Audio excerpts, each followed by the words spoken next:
সর্বোপরি আমি এবার শেষ যেটা ওয়াকফ সংশোধনী আইন 2025 কেন বাতিল করতে হবে, আমরা বিরোধিতা কেন করছি এটাকে আপনাদেরকে জানতে হবে। এই জানার আগে দুটো বিষয় আগে ক্লিয়ার করে দিই। দুটো বিষয়, প্রথম যখন মোদিজি তার দলেরা বলছে এই নতুন আইন নিয়ে এসে মুসলমানদের ভালো করবে, আমি তো অবাক, বুঝতে পারছেন না? মোদি বিজেপি মুসলমানদের ভালো করবে? আমি প্রথম ভাবছি ভুল শুনছি নাকি, তাই না? দেখলাম না, এটা বাস্তব বলছে মোদিজি অর্থাৎ বিজেপি মুসলমানদের ভালো করার জন্য আইনের পরিবর্তন আনছে। আপনাদেরকে বলে রাখি, মোদি মুসলমান তো দূরের কথা, মোদি হিন্দুদেরও ভালো করবে না। মোদি কার ভালো করবে?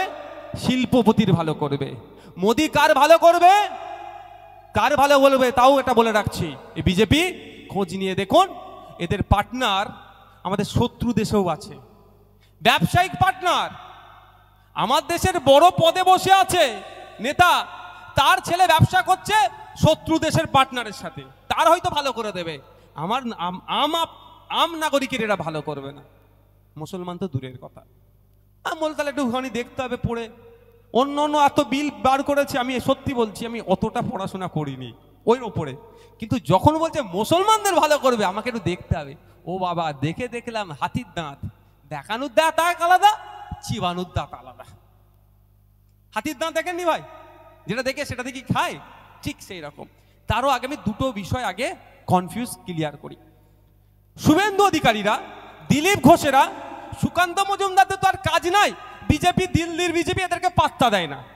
ও এখানে একটু হই হই হই হই যা করে, আবার মমতা ব্যানার্জি একবার চলে যায়, এদের হই হই সব বন্ধ করতে, বুঝতে পারছেন তো? এরা একটু দিল্লির বিজেপির কাছে জায়গা পাওয়ার জন্য এই ওয়াকফ আইন নিয়ে খুব ভালো ভালো কথা বলছে, আর হিন্দু মুসলমানের মধ্যে একটা ভুল বার্তা ছড়িয়ে দেবার চেষ্টা করছে। কেমন ভুল বার্তা? নাকি এই ওয়াকফ আইনে বলা আছে ওয়াকফ বোর্ড যেখানে গিয়ে তার বোর্ড লাগাবে সেটাই নাকি ওয়াকফের হয়ে যাবে। আমার এখানে যারা আছে হিন্দু ভাইরা, তুলসী তলা নেই তাদের প্রত্যেকের কম বেশি বাড়িতে, এমন ভাবে বুঝাচ্ছে হিন্দু ভাইদেরকে শুভেন্দু অধিকারীদের দলের লোকেরা অর্থাৎ বিজেপিরা, তুলসী তলায় গিয়ে যদি ওয়াকফ বোর্ড বলে এই তুলসী তলাটা ওয়াকফের, ওটা ওয়াকফের হয়ে যাবে। এই মন্দিরে যে যদি বলে এটা ওয়াকফের, ওই মন্দিরটা ওয়াকফের হয়ে যাবে। ওই হিন্দুর ঘরটাতে যে যদি বলে ওয়াকফের, ওইটা ওয়াকফের হয়ে যাবে। এই পুকুরটাকে যদি ওয়াকফ বোর্ড বলে ওয়াকফের, ওয়াকফের হয়ে যাবে। এই ধরনের বোঝাচ্ছে। স্বাভাবিকভাবে যে হিন্দু সকাল সন্ধ্যে আপনার সাথে উঠা বসা করে, আপনার বিপদে ঝাঁপিয়ে পড়ে, সেও বলবে তাহলে ওয়াকফ বোর্ড তুলে দেওয়া দরকার রে, আমার তুলসী তলা যদি বিহাত হয়ে যায়, ও ওয়াকফ বোর্ড রেখে লাভ হবে কি, তাই না? আমি হলে আমিও বলতাম ভাই ওই আইন রেখে কি হবে, যে আইন আমাকে ডিপ্রাইভ করবে, আমার অধিকার কেড়ে নেবে, ওই আইন তুলে দেওয়া দরকার। কিন্তু অ্যাকচুয়াল কি এটা আইন? এরকম আইন থাকতে পারে দেশে? বলেন আপনারা, থাকতে পারে? এটা সম্পূর্ণ মিথ্যাচার, সম্পূর্ণরূপে মিসলিড করা হয়েছে, মিসগাইড করা হচ্ছে, হিন্দু এবং মুসলমানের মধ্যে বিভাজন তৈরি করার কথা বলা হচ্ছে। এটা সেকশন 14 ছিল 1995 প্রিন্সিপাল অ্যাক্টে, ওখানে কোনো এই ধরনের প্রভিশন নাই। আমি সহজে বোঝানোর জন্য বলবো, আমি এত পাওয়ারফুল, যেখানে দাঁড়াবো সেটাই আমার হয়ে যাবে, তাই আমি পাওয়ারফুল। আমার এই মুহূর্তে পশ্চিম বাংলায় ৭৬,০০০ বিঘা ওয়াকফ সম্পত্তি বিহার। আমার নিজের ৭৬,০০০ বিঘে সম্পত্তি আমি উদ্ধার করতে পারছি না। আমি এত পাওয়ারফুল, তুলসী তলায় গিয়ে বলবো ওটা আমার কবর, এই কবরস্থানটা বলবো আমার, এটা আমার হয়ে যাবে। আমি আরো সহজে বলি, এই গরুহাটা দিয়ে আসলাম তো নাকি আমরা, এই গরুহাটার পাশে 1 বিঘে জমি ওয়াকফের আছে, সে বেটা উদ্ধার করতে পারছে না, সে কোথায় যাচ্ছে? ওয়াকফ ট্রাইব্যুনাল কোর্টে গিয়ে কাঁদা কাটা করছে জজের কাছে, মাই লর্ড ওই উলুবেড়িয়া গরুহাটাতে 1 বিঘা সম্পত্তি আছে, ও বেদখল হয়ে আছে, তুমি একটু অর্ডার করে দাও না যাতে আমি উদ্ধার করতে পারি। নিজের ক্ষমতা নয়, আইনে যাচ্ছে। ওখানে হচ্ছে না, হাইকোর্টকে গিয়ে বলছে, হাইকোর্ট কি হচ্ছে না, সুপ্রিম কোর্টে গিয়ে বলছে, সুপ্রিম কোর্টে গিয়ে জাস্টিসদের কি বলছে, মাই লর্ড উলুবেড়িয়া গরুহাটাতে আমার 1 বিঘে ওয়াকফ, গরুহাটার নয় মানে বোঝানোর জন্য বলছি, যেন আবার ঝামেলা লাগিয়ে দিবনি আবার, ও গরুহাটের মালিক আমাকে মনে মনে তাহলে দেবে। তো ওখানে আমার জায়গা আছে, আমি উদ্ধার করতে পারছি না, তুমি উদ্ধার করে দাও। সে আইনের দ্বারস্থ হচ্ছে, আর তার নাকি এত ক্ষমতা, যার জায়গায় দাঁড়াবে সে জায়গাটা তার হয়ে যাবে। এটা মেনে নেওয়া যাবে ভাই? পশ্চিমবাংলায় এই মুহূর্তে ৭৬,০০০ বিঘা ওয়াকফ সম্পত্তি বেহাত হয়ে আছে, উদ্ধার করতে পারছে না ওয়াকফ বোর্ড, কান্নাকাটি করছে কোর্টে গিয়ে, বুঝতে পারছেন? আর সে নাকি আমার হিন্দু ভাইদের জায়গা নিয়ে নেবার ক্ষমতা আছে তার। তাহলে এটা ভুল তো, একটা কনফিউশন ক্লিয়ার হলো তো ভাই? এবার আপনাদের বলি, এই নাকি ৭৬,০০০ ওয়াকফ বিঘা ওয়াকফ সম্পত্তি উদ্ধার করতে হবে, এই নিয়ে আন্দোলন করতে হবে, এই লিখেছে বলে নাকি কোনো একটা থানার লোক তাকে ডেকে নাকি তাকে, আমাদের নয়, আপনার উলিবেড়িয়া থানা নয়, অন্য একটা থানা নাকি ডেকে তাকে চমকেছে ধমকেছে। আমি আপনাদের বলবো, আমি তো ওখানে বলে যাচ্ছি, পশ্চিমবাংলায় ৭৬,০০০ বিঘা ওয়াকফ সম্পত্তি এখনো বেহাত হয়ে আছে। যেমন মোদির বিরুদ্ধে আইন প্রত্যাহারের জন্য আন্দোলন জারি রাখছি, আমি ৭৬,০০০ বিঘা সম্পত্তি উদ্ধারের জন্য আমার আন্দোলন জারি থাকবে। পারলে কোনো পুলিশ আমাকে ডাকতে বলো, আমাকে নোটিশ দিতে বলো। আর আপনারাও লিখতে পারেন ফেসবুকে, যদি কোনো পুলিশ ডাকে আমাকে একবার তার বলবেন। কি লিখবেন? যে ৭৬,০০০ বিঘা ওয়াকফ সম্পত্তি অবিলম্বে ওয়াকফ বোর্ডকে ফিরিয়ে দিতে হবে, এটা রাজ্য সরকারকে দায়িত্ব নিতে হবে, এটা লিখবেন আপনারা। যদি পুলিশ কেউ কিছু ডাকে কোনো থানা, আমার সাথে যোগাযোগ করবে, ঠিক আছে? এইটা লিখার জন্য নাকি আবার কাউকে চমকেছে ধমকেছে, যাকে পেরেছে ওই রকম ধমকানো চমকানোর মতো। দ্বিতীয় যে ভুলটা আছে, যে ওয়াকফ ট্রাইব্যুনাল যা ডিসিশন দেবে ওটাই নাকি ফাইনাল, ওটার পরে সুপ্রিম কোর্টে কিছু করতে পারবে না, প্রধানমন্ত্রী কিছু করতে পারবে না, রাষ্ট্রপতিরও কোনো ক্ষমতা নাই, যে ওয়াকফ ট্রাইব্যুনাল যেটা বলে দেবে তার উপরে। এটাও ১০০% অসত্য কথা, মিথ্যা কথা। আমি আপনাদের বলি, কয়েকটা যদি উদাহরণ দিই আপনি বুঝতে পারবেন। ওয়াকফ ট্রাইব্যুনালটা কি? কেসের স্পিড আপ করার জন্য আমাদের রাজ্য সরকারের যে কর্মচারী আছে, আমাদের কেন্দ্র সরকারের যে কর্মচারী আছেন, তাদের তাদের স্যালারি সংক্রান্ত বা তাদের এই বিষয়ে আলাদা আলাদা ট্রাইব্যুনাল আছে। গ্রিন ট্রাইব্যুনাল আছে, জানেন আপনারা? পরিবেশ বিষয় নিয়ে কোনো যদি মামলা হয় আগে কোথায় যায়? গ্রিন ট্রাইব্যুনালে। কারণ যায় দ্রুত মামলাটা নিষ্পত্তি হওয়ার জন্য। যদি গ্রিন ট্রাইব্যুনালে আপনার পছন্দ না হয়, আর্টিকেল 226 সংবিধানে বলা আছে, সেটা দেখি হাইকোর্ট সুপ্রিম কোর্ট পর্যন্ত যেতে পারবে। ঠিক একইভাবে এই ওয়াকফ ট্রাইব্যুনালের আপনার মামলা চলছে, প্রথম আপনার যদি ওয়াকফ নিয়ে কোনো মামলা হয়, আপনি বললেন আব্দুল করিম, আপনি সনাতন কাকা, আপনি বললেন যে এটা আমার জায়গা, ওয়াকফও বলছে আমার জায়গা, তাহলে সমাধান কিভাবে হবে? লাঠি সুটা নিয়ে নাকি? প্রথম কোথায় যেতে হবে? ওয়াকফ ট্রাইব্যুনালে গিয়ে দুজনই কাগজ দেখালেন, আব্দুল করিম কাকা চাচাও বললো, সনাতন কাকাও বললো, আর একদিকে ওয়াকফ বোর্ড। কোন একটা দিকে তো রায় আসবে ভাই। এই বিজেপি বলছে এই রায়টা নাকি ফাইনাল রায়। ওয়াকফ ট্রাইব্যুনাল যদি ওই করিম চাচার নামে সম্পত্তি দিয়ে করিম চাচার হয়ে গেল, প্রধানমন্ত্রী ওটা নিতে পারবে না। বা ওই ওয়াকফ ট্রাইব্যুনাল যদি ওয়াকফ বোর্ডকে সম্পত্তিটা দিয়ে দেয়, ওটা নাকি ওয়াকফ বোর্ডেরই হয়ে গেল, আর জীবনে রাষ্ট্রপতিও নাকি এটা কিছু করতে পারবে না। ভাই খারাপ লাগছে নাকি শুনতে আপনাদের? এটা শোনা দরকার আপনাদের। অ্যাকচুয়াল এখনো কিন্তু আমি কোনগুলো চেঞ্জ করেছে কিন্তু আসেনি, দেখেন এত কাগজপত্র আছে। ধৈর্য আছে তো ভাই? দূরের মানুষ ধৈর্য আছে তো? আমি তো এখনো শুরু করিনি, আমি তার আগে থেকে এই বিষয়গুলো একটু আগে ক্লিয়ার করে দিই। সংবিধানে বলা আছে, 226 নম্বর আর্টিকেলে উল্লেখ করা আছে, যে কোনো ট্রাইব্যুনালের অর্ডার যদি আপনার মনোপুত না হয়, আপনি হাইকোর্ট যেতে পারেন, আপনি সুপ্রিম কোর্টে যেতে পারেন। তাহলে এত যে মিথ্যাচার করছে এর বিরুদ্ধে আমাদেরকে শুধু এতটুকু বলবেন, আর্টিকেল 226টা তাহলে কিসের জন্য রাখা আছে ভাই, এটা বলবেন। এবার আসা যাক, মোদি আপনাদের ভালো চেয়েছে, মুসলিম মহিলাদের ভালো চেয়েছে, মুসলিম বিধবাদের ভালো চেয়েছে, মুসলিম গরিবদের ভালো চেয়েছে, মুসলিম বাচ্চাদের মোদি ভালো চেয়েছে। কি কি ভালো চেয়েছে একটু শোনা দরকার। তাহলে আসা যাক এবার কি ভালো চেয়েছে। এতদিন পর্যন্ত ওয়াকফ প্রপার্টি নিয়ে কেউ দুর্নীতি করলে, পুরাতন যে আইনটা ছিল 1995 সালের আইনে বলা ছিল 2 বছর পর্যন্ত জেল হবে।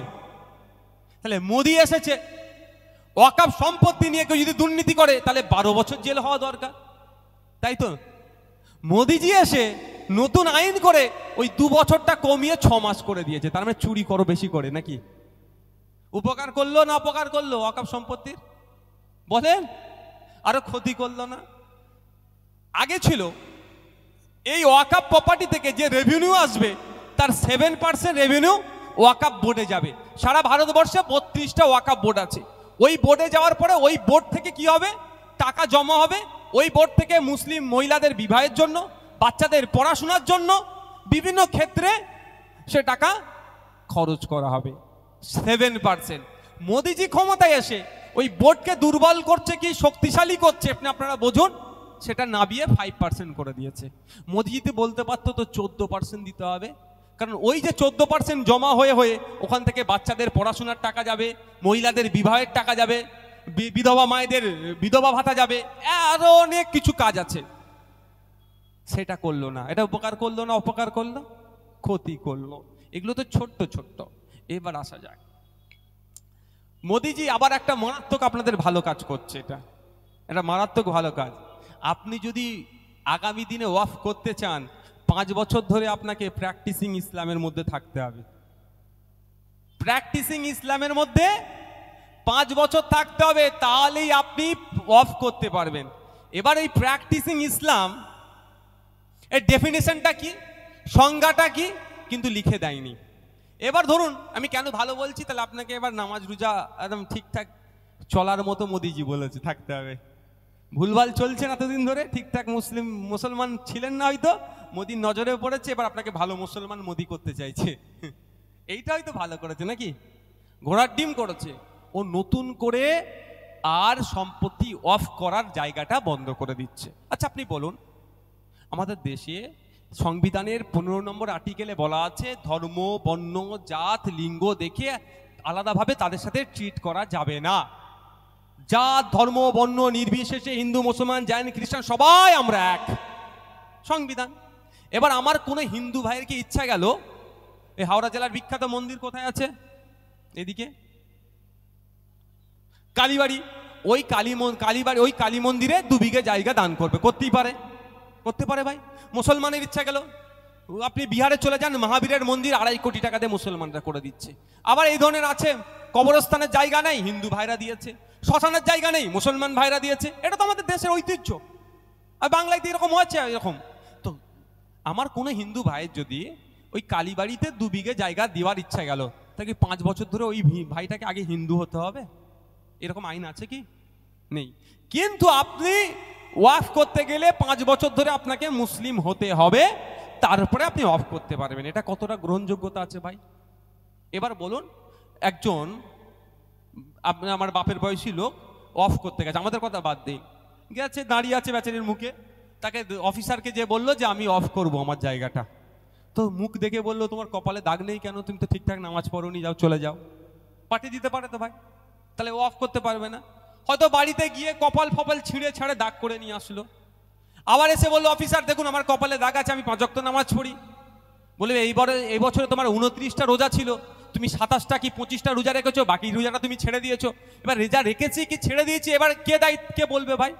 আপনি বলুন, কে প্রমাণ করাতে পারবে? এখানে যারা আছে 1 মাস আমরা তো রোজা রেখেছি, যারা মুসলিম সম্প্রদায়ের মানুষ, সত্যি 27টা রেখেছিলাম না 1 মাস রেখেছি 29টাই, কেউ অন্য কেউ প্রমাণ করাতে পারবে? তাহলে কি নতুন করে অফ করার রাস্তাটা বন্ধ করে দিচ্ছে। এর বিরুদ্ধে আমরা কেন এর বিরুদ্ধে আপনাদেরকে জানতে হবে। কারণ অনেক আমাদের মধ্যে অনেক ফিতনা ফাসাদ ঢুকাতে চাইছে, মতনৈক্য করতে চাইছে, হিন্দু মুসলমানের বিভাজন করতে চাইছে। সুপ্রিম কোর্ট, আমি তো বলেছি সুপ্রিম কোর্ট বলে দিয়েছে আমার আগে, কি বলেছে যে এই যে কমিটি, ম্যানেজমেন্ট যে কমিটি, সেখানে এতদিন পর্যন্ত মুসলিমদের ধর্মীয় সম্পত্তি রক্ষণাবেক্ষণের জন্য মুসলিমরা থাকতো, হিন্দু ভাইদের ধর্মীয় সম্পত্তি রক্ষণাবেক্ষণের জন্য হিন্দু ভাইরা থাকতো, শিখ ভাইদের ধর্মীয় সম্পত্তি রক্ষণাবেক্ষণের জন্য শিখ ভাইরা থাকে। বিভিন্ন যে সমস্ত ধর্মীয় মানুষজন আছেন তাদের ধর্মীয় সম্পত্তি রক্ষণাবেক্ষণের জন্য আলাদা আলাদা আইন আছে, তারা আলাদা আলাদা করে সেই ধর্মের মানুষ থাকে। কিন্তু নতুন যে আইন মোদিজি করেছে, সেখানে অন্য ধর্মের মানুষ ঢুকাতে চাইছে। এটা সংবিধানের 26 নম্বর আর্টিকেলকে ভায়োলেট করা হচ্ছে, ভায়োলেন্স করা হচ্ছে, আঘাত দেওয়া হচ্ছে। সুপ্রিম কোর্ট তো জিজ্ঞাসা করেছিল কেন্দ্র সরকারের আইনজীবীকে তাহলে বলুন হিন্দু বোর্ডের মধ্যে মুসলমানদের ঢুকাবেন তো? আমি ছোট্ট একটা উদাহরণ দিচ্ছি, আমাদের পাশেই এখন খুব চর্চা হচ্ছে, কোথায়, আরে বলুন না রে বাবা, উড়িষ্যা, কি মন্দির? জগন্নাথ মন্দির। জগন্নাথ মন্দিরে কি লেখা আছে প্রবেশদ্বারে? অহিন্দু প্রবেশ নিষেধ। এটা কি ভুল লেখা আছে?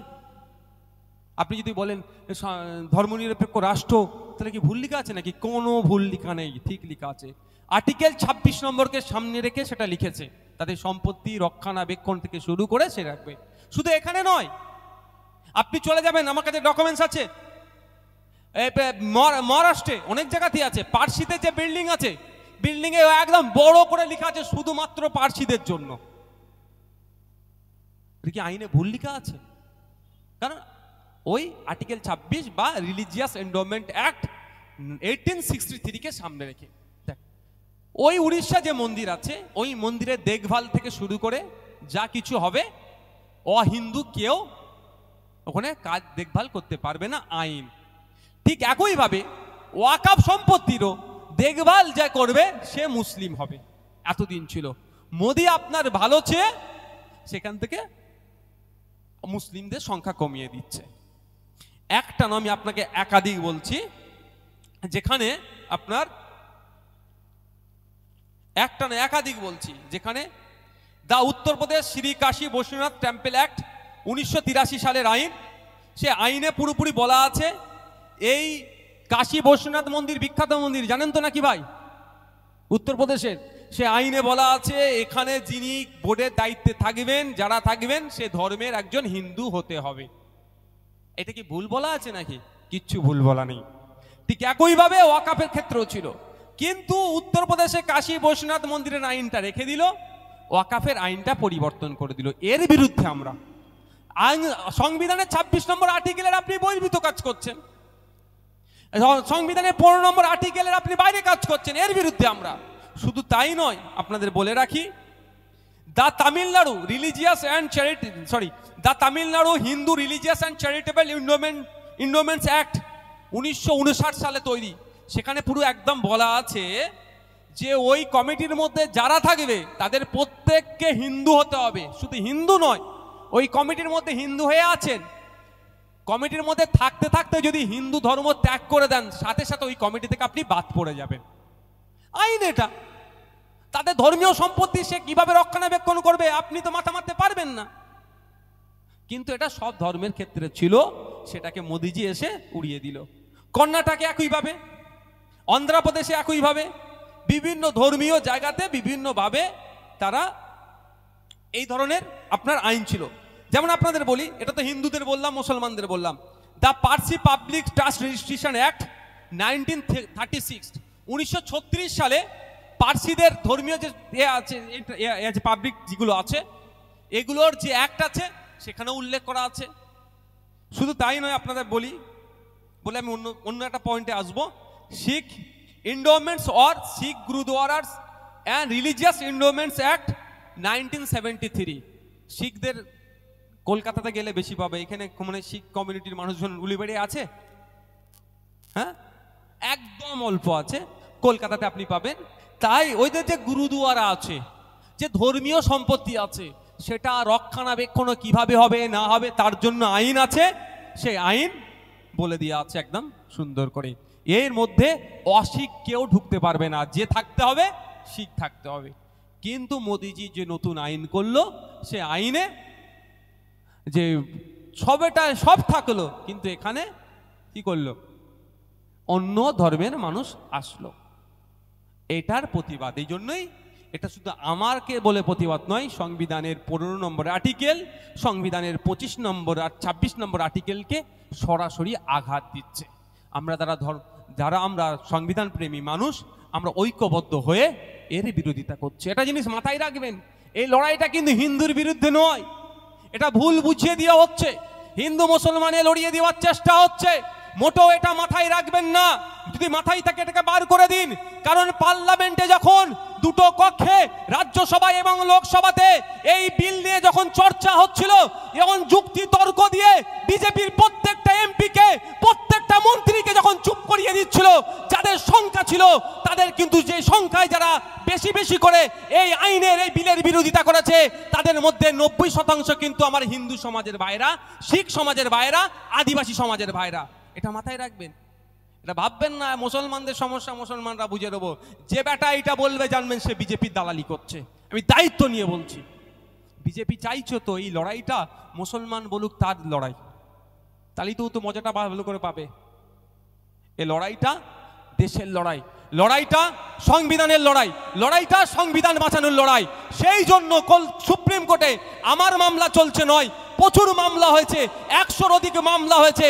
যে সমস্ত আইনজীবীরা লড়াই করছে সেই আইনজীবীদের লিস্ট দেখলে আপনি দেখবেন 95% কিন্তু আমার হিন্দু সমাজের আইনজীবী এই ওয়াকফ আইনের বিরুদ্ধে লড়াই করছে। যদি মুসলমানদের ধর্মীয় লড়াই হতো তাহলে ওরা দাঁড়াতো? ভাই দাঁড়াতো মনে হয়?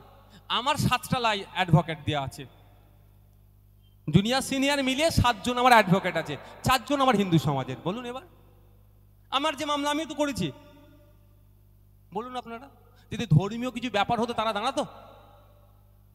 এটা আপনারা মাথায় রাখবেন, এটা কোনো ধর্মীয় লড়াই নয়, এই লড়াইটা সংবিধান বাঁচানোর লড়াই। তো এই লড়াইটা সংবিধান বাঁচানোর লড়াইটা একদিনে ওই একটা মিটিং করব সমাধান হয়ে গেল ওটা নয়, দীর্ঘমেয়াদী লড়াই। ঐক্যবদ্ধভাবে সমস্ত সমাজের মানুষকে সাথে নিয়ে আমাদের এগিয়ে গেলেই তাহলে আমরা এটা কি হব, সাকসেস হব। আজকে এরা মেন লক্ষ্য এদের কি, এরা কেন করলো, এটা কি মনে হয় আপনাদের? এই আইনটা করার মানে কি? এতগুলো তো বললাম, মেন ওদের লক্ষ্যটা কিন্তু বলিনি, এবার বলছি আপনাদের লক্ষ্যটা হচ্ছে এটাই। এটা বলেই শেষ করে দেবো। লক্ষ্য হচ্ছে মোদির বন্ধুদের ভালো ভালো সম্পত্তির উপরে নজর পড়েছে। কি বললাম? মোদির বন্ধুদের ভালো ভালো সম্পত্তির উপরে নজর পড়েছে। সারা দেশের যে শহরগুলো আছে সেই শহরের 10টা করে যদি ভালো ভালো প্রাইম প্রপার্টি থাকে, একটা দুটো ওয়াকফ প্রপার্টি আছেই আছে। বুঝতে পেরেছেন? আপনার আমার পূর্বপুরুষ যারা ওয়াকফ করে গিয়েছে সেইগুলো এখন নজর পড়েছে। এখন পড়েছে ওয়াকফের উপরে নজর, কালকে পড়তে পারে এদের ওই কালীবাড়ির দেবত্ব সম্পত্তির উপরে নজর। তৃণমূলের নজর আছে অলরেডি, আমি বলে রাখছি, অলরেডি আছে কালীবাড়ি সম্পত্তির উপরে। ও দেখবেন সুযোগ পেলে বিক্রি করে খেয়ে নেবে।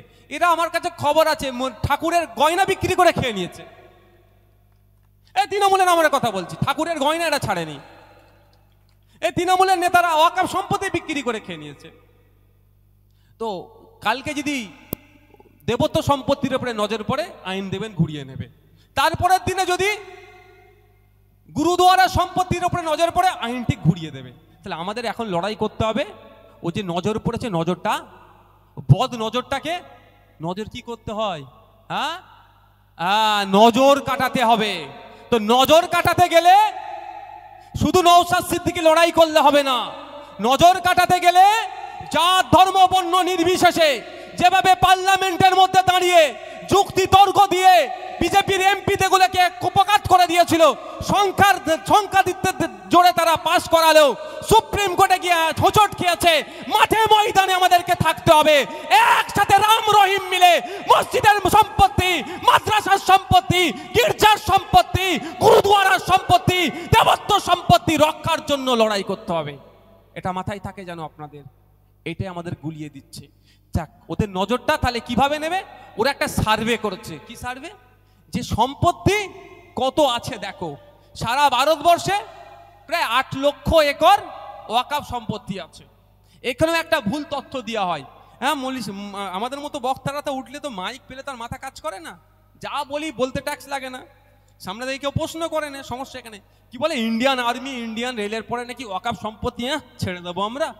ঘোড়ার ডিম, মিথ্যা কথা বলে, অসত্য কথা বলে। আমি বলি আপনাদের, যারা এ কথা বলে অসত্য কথা বলে। বলে না 3 নম্বর সম্পত্তি প্রপার্টি ওয়াকফের। আমি এই জায়গায় বলে যাচ্ছি, যারা এ কথা বলে তাদের কাছে কোনো তথ্য নয়। বিনা তথ্যে কারো লোকের মুখে কথা শুনে হিন্দু মুসলমানের মধ্যে বিভাজন করার হয়তো তারও সে অনিচ্ছাকৃতভাবে সে বিভাজন করে দেয়। আমি আপনাদের বলে যাই, উত্তরপ্রদেশ নয়, সাউথ ইন্ডিয়ার 2টো মন্দিরের যা সম্পত্তি, সারা ভারতবর্ষের ওয়াকফ সম্পত্তি আলাদা। সারা ভারতবর্ষের ওয়াকফ সম্পত্তি রাখবেন, সাউথ ইন্ডিয়ার 2টো মন্দিরের সম্পত্তি রাখবেন। ওতে আমার একটুও রাগ নাই। কিন্তু ভুল বলে কেন ভাই? একটুখানি ওয়াকফ সম্পত্তি, সে 1400 বছর ধরে জমতে জমতে বোঝানোর জন্য বলছি এতটুকু হয়েছে, এক দু বছরের নয়।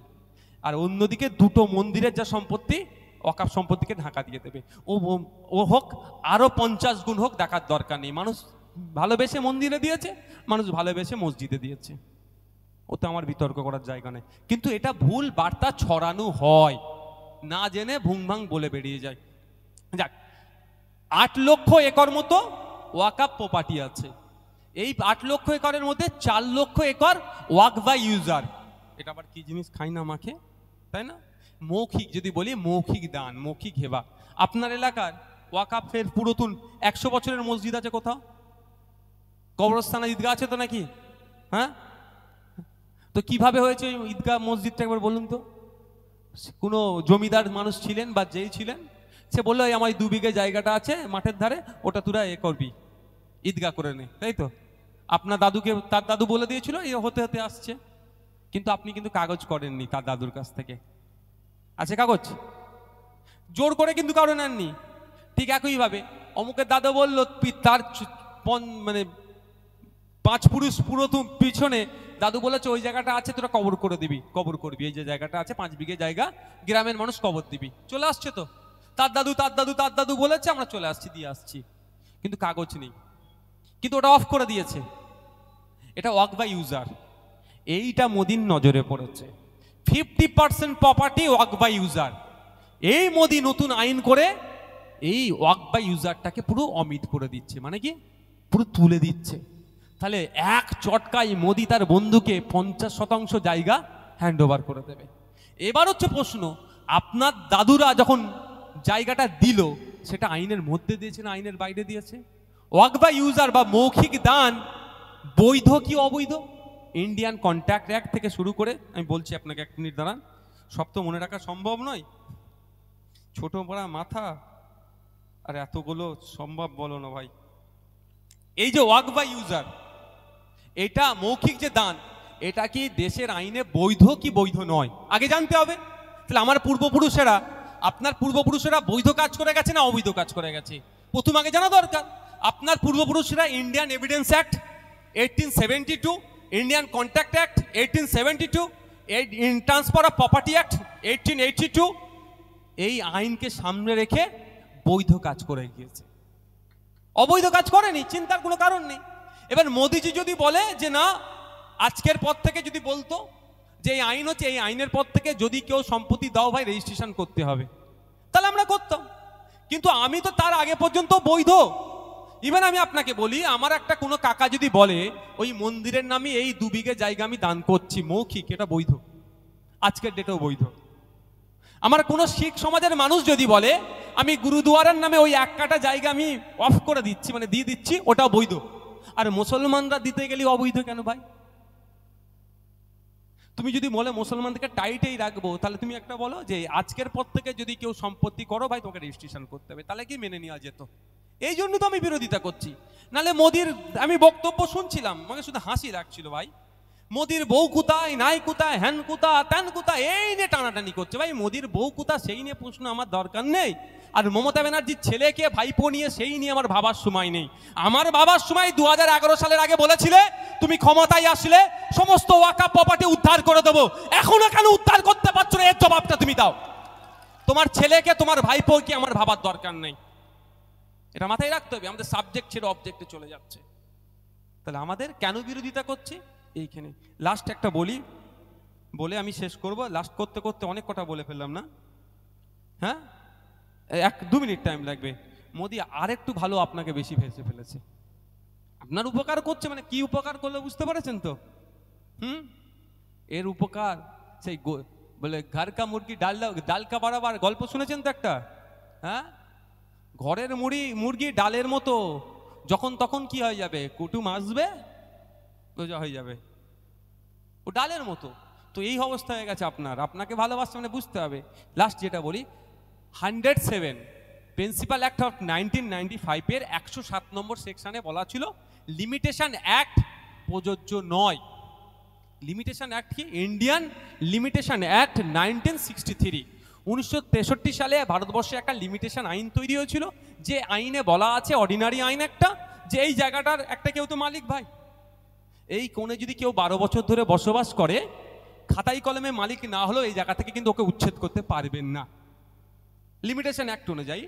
কিন্তু এতদিন পর্যন্ত ভারতবর্ষের কোন ধর্মীয় সম্পত্তির উপরে আমাদের কোথাকার কালীবাড়ি, ওটা উলুবেড়িয়া কালীবাড়ির কোনো একটা মাঠে যদি সম্পত্তি থাকে, 12 বছর কেন 22 বছর ধরেও কেউ বসবাস করলে ও জায়গার ক্লেম করতে পারবে না, কারণ ওটা রিলিজিয়াস এন্ডোমেন্টের মধ্যে পড়ছে। ঠিক একইভাবে এতদিন ধরে ওয়াকফ সম্পত্তিতে কেউ যদি বসেও আসে, সে ওয়াকফ সম্পত্তি নিজে দাবি করতে পারবে না, ওই একটা সত্তার দাবি, কারণ ওটা রিলিজিয়াস এন্ডোমেন্ট এর মধ্যে পড়ছে। তো এতদিন পর্যন্ত ধর্মীয় সম্পত্তির ওপরে লিমিটেশন অ্যাক্ট প্রযোজ্য ছিল না, কিন্তু মোদি নতুন আইন নিয়ে এসে কি করে দিল, কোনো ওয়াকফ সম্পত্তির ওপরে কেউ যদি 12 বছর বসে থাকে, সেই জায়গাটার জন্য সে ক্লেম করার জায়গা করে দিল। তাহলে ভালো করলো না খারাপ করলো? ধরুন এবার আপনাদের বলি, আমি এখানেও আছে অনেক, আমি জাস্ট একটা বলছি। পীর গোরাজাত আব্বাসী রহমতুল্লাহ আলাইহের মাজার হচ্ছে আপনার 24 পরগনায় বেড়াচাপা দেগঙ্গা ওই এলাকাতে। ওনার নামে 1000 বিঘে ওয়াকফ সম্পত্তি ছিল, কমতে কমতে এখন 90 কাঠাতে এসে দাঁড়িয়েছে। মানে বুঝতে পেরেছেন, কমতে কমতে 90 কাঠা, মানে একটু একটু কাটতে কাটতে কাটতে কাটতে শেষ করে দিয়েছে। মানে 3 বিঘে এখন 3.5 বিঘে মতো, 20 কাঠায় 1 বিঘা আমাদের দিকে, এখানে কত বলতে পারবো না। তো 90 কাঠাতে এসে দাঁড়িয়েছে, 90 কাঠা বা 90 শতক। বাকি যদি আমি ধরি 995 বিঘে এখনো আছে নিট, মানে বেহাত হয়ে আছে।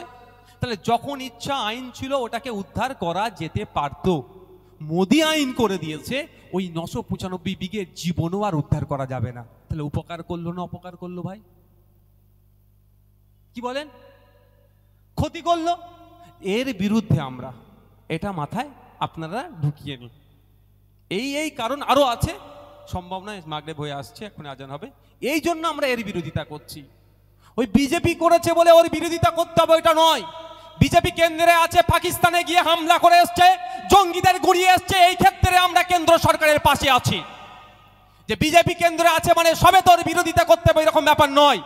জঙ্গিদেরকে শায়েস্তা করার জন্য যতবার পাকিস্তানে ঢুকে পাকিস্তানের জঙ্গিদেরকে খতম করবে, ততবারই কেন্দ্রের পাশে আমরা থাকবো। কিন্তু আপনি কেন্দ্রে আছেন বলে, আপনার সংখ্যা আছে বলে আপনি একটা সম্প্রদায়কে এখন টার্গেট করেছেন, কালকে অন্য সম্প্রদায় খ্রিস্টান ক্যাথলিকদেরকে টার্গেট করবে, ওরা পরের টার্গেট আছে। আপনি চুপ করে থাকলে তো হবে না, দেশের আইন বিচার ব্যবস্থা। আর মমতা ব্যানার্জি কি বলছেন, যে তোমরা চিন্তা করো না আমি আছি। ভালো কথা, আমিও বলছি তোমরা চিন্তা করো না আমি আছি। এই যখন মামলা খেয়েছিল বলেছিলাম তো, যদি এর নামে জামিন করাতাম এতক্ষণ ধরে তোকে জেলে রেখে দিত ভাই। তাহলে একে বলেছি আমি চিন্তা করো না আমি আছি, হাইকোর্ট থেকে উকিলকে দিয়ে জামিন করিয়েছি, তাহলে এই চিন্তা মুক্ত। তো আমার আপনার সম্পত্তি চলে যাচ্ছে, চিন্তা করো না আমি আছি, তখনই তো বুঝবো যখন আপনি পশ্চিমবাংলার বিধানসভা একটা বিল পাস করাবেন, একটা রেজুলেশন পাস করাবেন যে এই আইন মানা যাবে না, এই আইন যুক্তরাষ্ট্র পরিকাঠামোতে আঘাত দিচ্ছে, জমিটা হচ্ছে স্টেটের মধ্যে পড়ছে, কেন্দ্র এক লপ্তে সেটাকে দখল নিতে চাইছে, এই আইনের বিরুদ্ধে আমরা একটা রেজুলেশন পাস করাচ্ছি, সুপ্রিম কোর্টে গিয়ে মামলা করছি, তাহলে তো বলবো আপনি তাহলে ঠিকঠাক আছেন। সেটা করেছে? বলুন, বলছে আমি আছি তুমি চিন্তা করো না। তাহলে কিভাবে ভাই আছেন আমি বুঝবো কি করে?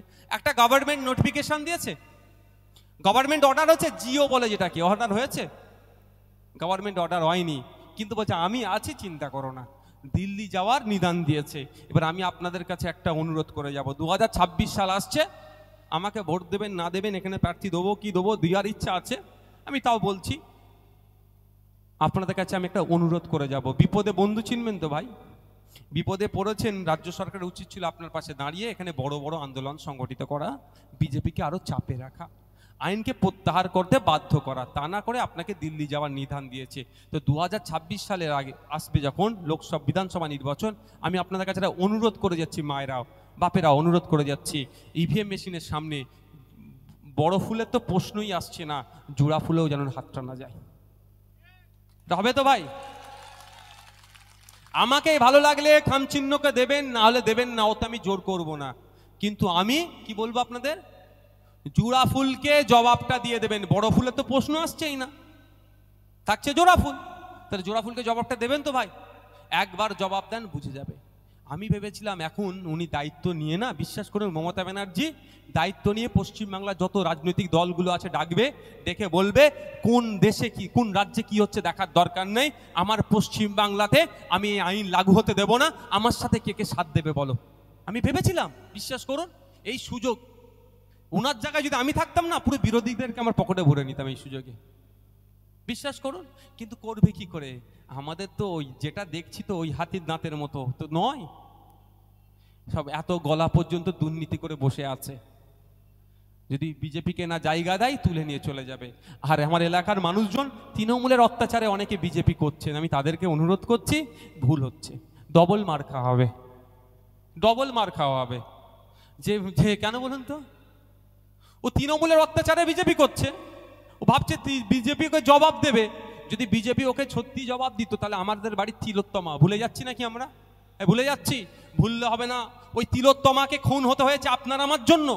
ওই ডাক্তারের ওই অপারেশন থিয়েটারে নোংরামি হতো, অপারেশন রুমে গিয়ে নোংরামি করতো আপনার আমার বাড়ির মহিলা রুগীগুলোর সাথে, তার প্রতিবাদ করেছিল। খবরে দেখেননি যে মর্গে যে সমস্ত মহিলা লাশ পড়ে থাকতো ওদের সাথে নোংরামি ভিডিও করে বিদেশে বিক্রি করতো, ওর প্রতিবাদ করেছিল তিলোত্তমা। আপনার আমার জন্য ওকে খুন হতে হয়েছে, তাহলে ওকে যারা খুন করলো তার বিরুদ্ধে সেন্ট্রাল তো এদেরকে তুলে নিয়ে যেতে পারতো। সিবিআই বলছে 54-55 জন ওই রাত্রিরে ওই করিডোর দিয়ে যাতায়াত করেছে, একজনকেও খুঁজে পায়নি। হতে পারে দিল্লির সিবিআই এখানকার মানুষকে নাও চিনতে পারে, হতে পারে ভাই, হতে পারে। তো তাহলে তো কি চিনতে গেলে তাহলে কি করতে হবে ভাই বলো? সোশ্যাল মিডিয়ায় ছবিগুলো দিয়ে দিতে পারতো, বিভিন্ন পত্রিকাতে টিভিতে পাবলিশ করে দিতে পারতো, এই মুখগুলো কারা আছে খুঁজে দাও তো, আমার পাড়ার কেউ যদি হয় আমরা খুঁজে পাবো না? তাহলে আমরা তো সিবিআইকে অ্যাড্রেস দিয়ে দিতে পারতাম, একটাও জিজ্ঞাসাবাদ করেছে? তাহলে মোদিজি দল, অমিত শাহর আন্ডারে পুলিশ অর্থাৎ সিবিআই, সে কি করলো? তৃণমূলকে বাঁচিয়ে দিল। আর আপনার পাড়ার তৃণমূলের হাত থেকে বাঁচার জন্য কেউ যদি ভাবে আমি বিজেপি করব, তার ওই একই দশা হবে, ডবল মার খেতে হবে। কারণ এবার তৃণমূল মার খাবে, তৃণমূলের মার খেয়ে বিজেপিতে গেছে, বিজেপিতে কেন গেছে আবার মারবে। আসো আইএসএফের ছায়াতলে ওই লুকিয়ে লুকিয়ে গিয়ে চা খাবো না, লড়াই করব চোখে চোখ রেখে। 18টা মামলা খেয়েছি, আরো 18টা খাবো, কিন্তু ন্যায় কথা বলে যাব। সকলে ভালো থাকবেন, সুস্থ থাকবেন। অনুরোধ আমার এটাই, একটা অনুরোধ করে আপনাদের এখানে বিদায় নেবো, একটা কথা বলবো। আচ্ছা, এই কদিন আগে আপনারা দেখেছেন অনেক কথা, অনেক রাজনৈতিক লড়াই, হ্যান ত্যান সব হচ্ছে। কোনোদিন আপনারা দেখেছেন মমতা ব্যানার্জি আর শুভেন্দু অধিকারী হাতাহাতি লড়াই হতে? অভিষেক ব্যানার্জি মোহাম্মদ সেলিম হাতাহাতি লড়াই হতে? কোনোদিন ওদের লড়াই হয়নি, আর হবেও না। এক জায়গায় বসে চা খেয়েছে, এ ধরনের অনেক প্রমাণ আছে। দিলীপ ঘোষ, কুণাল ঘোষ, সুকান্ত মজুমদার এক জায়গায় বসে কেক কাটছে। সুজন চক্রবর্তী সিপিএম এর নেতা, পার্থ চ্যাটার্জি যখন জেলের বাইরে ছিলেন তিনি, আরও সব নেতারা বসে এক জায়গায় এসি রুমে বসে চা খাচ্ছে, কোনো লড়াই নাই। আর লড়াইটা কোথাও হচ্ছে কালীনগরে, বিজেপি, আইএসএফ, তৃণমূল, কংগ্রেস, কারা লড়াই করছে? গরিব মানুষেরা। আমার অনুরোধ এটাই, যখন দেখবেন মমতা ব্যানার্জি, নওশাদ সিদ্দিকী, শুভেন্দু অধিকারী, দিলীপ ঘোষ সব হাতাহাতি লড়াই করছে, তখনই আপনারা হাতাহাতি লড়াই করবেন, তার আগে একদম হাতাহাতি লড়াই করবেন না। অনুরোধ আমার এটাই। হবে তো ভাই?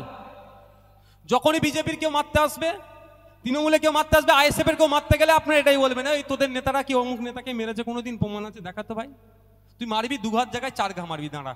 তুই বল শুভেন্দু অধিকারী মেরেছে কাউকে দেখেছিস? অভিষেক ব্যানার্জি কাউকে মেরেছে দেখেছিস? নওশাদ সিদ্দিকী কাউকে মেরেছে দেখেছিস? ফির আপনার মোহাম্মদ সেলিম সাহেব কাউকে মেরেছে দেখেছিস? দেখাতে পারবি? দেখাতে পারবে না।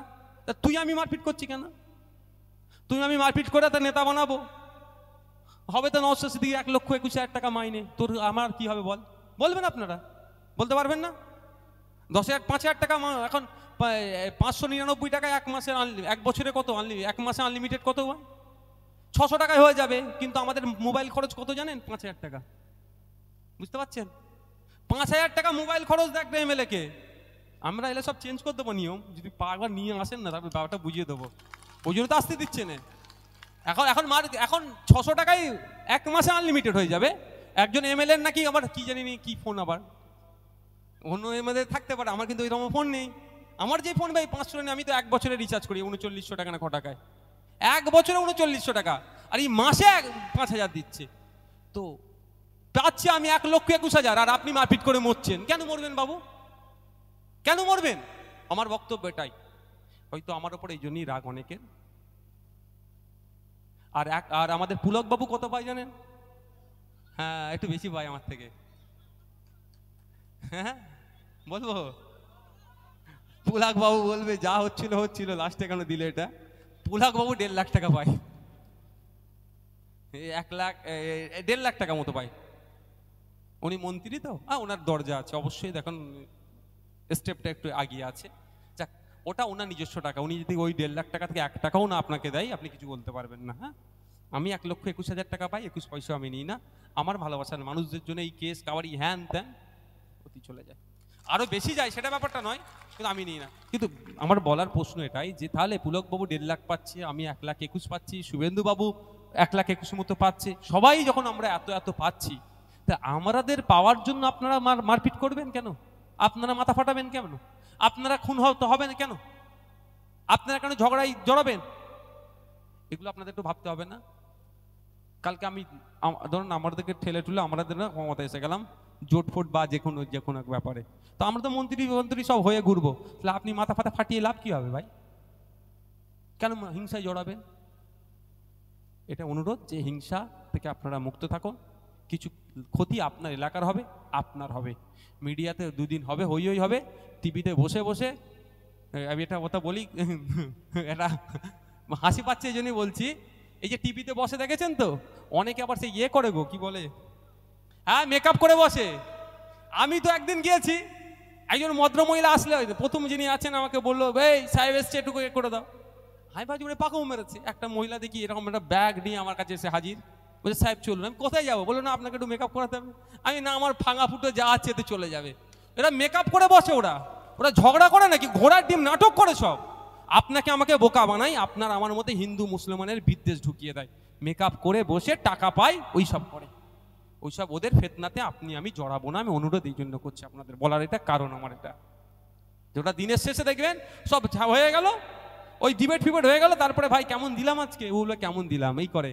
আর আপনি আমি পাড়াতে দেখেছিস বাপের বেটা ঘোড়ার ডিম, বাপের বেটা কি মায়ের বেটা ডিএনএ টেস্ট করলেই বোঝা যাবে। সকালে ভালো থাকবেন, ধন্যবাদ।